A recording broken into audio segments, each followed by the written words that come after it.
D&D number 3, Finding Home in Jesus' Name. This is chapter 1, plus we'll begin with the front of book matter. First, there's a dedication for my children, my teachers in all things. And then Psalm 133:1, how good and pleasant it is when God's people live together in unity. And Proverbs 17:6, children's children are a crown to the aged, and parents are the pride of their children. Keeping tabs. So if you've read the first 2 books in the Dandelions Never Die series or listened to them, A Healing in Jesus' Name and Suffer the Children in Jesus' Name, then you might be interested to know the ages and whereabouts of everyone. At book 3. In Finding Home, Eric Keno, Grandmaster Eric Keno, is about to be 49 in June. Shelley Adams Keno is 43. Ricky Keno just turned 30 in May. Brianna Adams is 26 and will be 27 in August. Mark Adams is 17. Joey Adams is 15. June Flower Keno, little Jeffy, turned 7 in March. Justin Lee is now 45. Jason Lee is 36. And Angel Pritchard Lee is 34. Kimmy Lee just turned 5 in February. Toby Nash is about to be 33. Caroline Jones Smith is about to be 31. And Gracie Smith just turned 3 in March. In Proverbs 12:7 it says, the wicked are overthrown and are no more, but the house of the righteous will stand. And Stephen Chalmers, a quote, out of the dreariness into its cheeriness, come we in weariness home. Beautiful quote. Chapter 1. Pregnant? Oh my, pregnant, Madeline Lewis declared softly. Louise Lewis watched her mother as the news she just delivered registered. It took her mother only a few seconds to launch into her perfect mom routine, a routine that Louise hated. Oh, dear Louise, hon, her mother reached for her, took her by the shoulders and smiled kindly. Everything's going to be all right, dear. Just you wait and see. Oh, sweetheart, how are you feeling? Do you know how far along you are? Goodness, that's okay. We'll figure it all out. Madeline Lewis put her arms around her only child. Don't you worry about a thing now, my little Lulu. Your father and I, we're here for you. We'll all get through this together. Louise shook her head. Her mother's sweetness grated on her nerves, that always had. And now she was finally going to do something about it.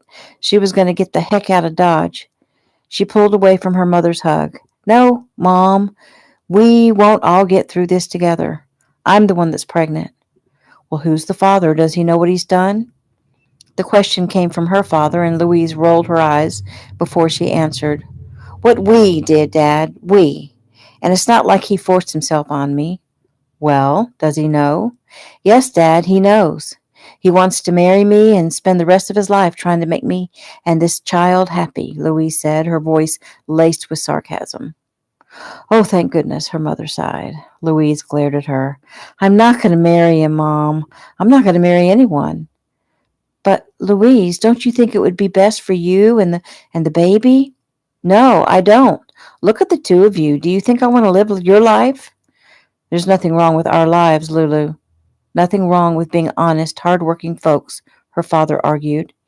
Yeah, honest, hard-working people who live in an old rickety house in an old hick town and have nothing more to do on a Friday night but sit on the porch and shell peas. I hate this place. Well, you're only 16, Louise. You don't know what you want yet, her father put in. Well, that's where you're wrong, Dad. I do know what I want.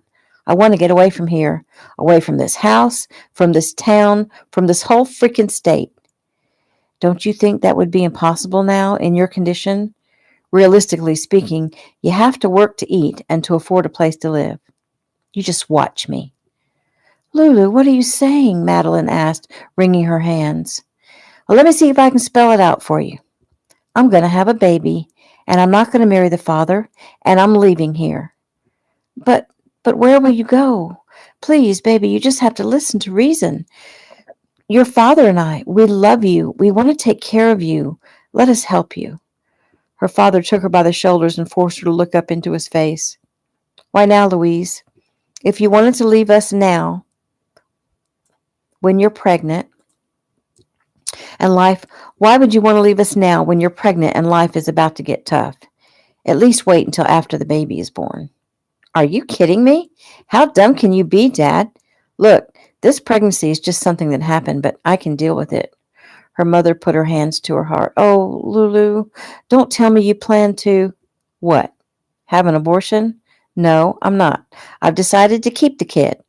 I've always wanted something that was mine, only mine, and now I have it. Honey, a baby is not a possession. It's a real person, a little person that needs to be fed and loved and cared for. Well, I'm completely capable of taking care of myself and my baby. What did we do, Lulu, to have you hate us so much? Don't start, Mom. I didn't say I hate you. I just need to get away.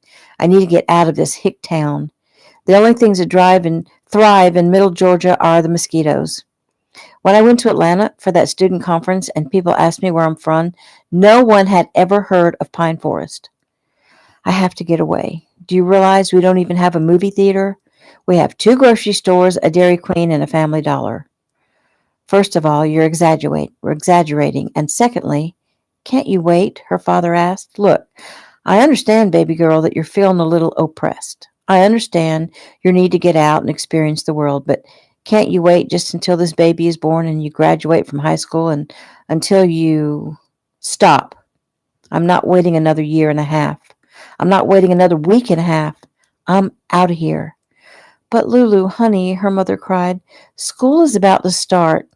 It's your junior year. There are so many exciting things to do. You'll get to go to prom and what, Mom? Go to prom in a designer maternity gown? Oh, honey, we can work this all out. Please. Louise hardened her heart against her mother's pleas and her father's look of exasperation. She wanted out. She had come to hate the picture of perfect homey bliss they presented to her. As far as she was concerned, that picture had bars. She hated everything to do with her home, her town, her school, her friends. She even hated her own name, Louise Lewis. Who would name their child Louise in this day and age? So she was named for her mother's dead sister. So what? How selfish was that, to make their own daughter suffer with such a horrible name? And to add insult to injury, she looked just like her mother, a tiny, petite woman with a turned-up nose and honey blonde hair. They looked like mother-daughter elves. Ugh! Louise hardened her heart against the tears on her mother's face. She didn't want to think about that. She wanted to think only of herself, and that is exactly what she intended to do. And that is the end of Chapter 1.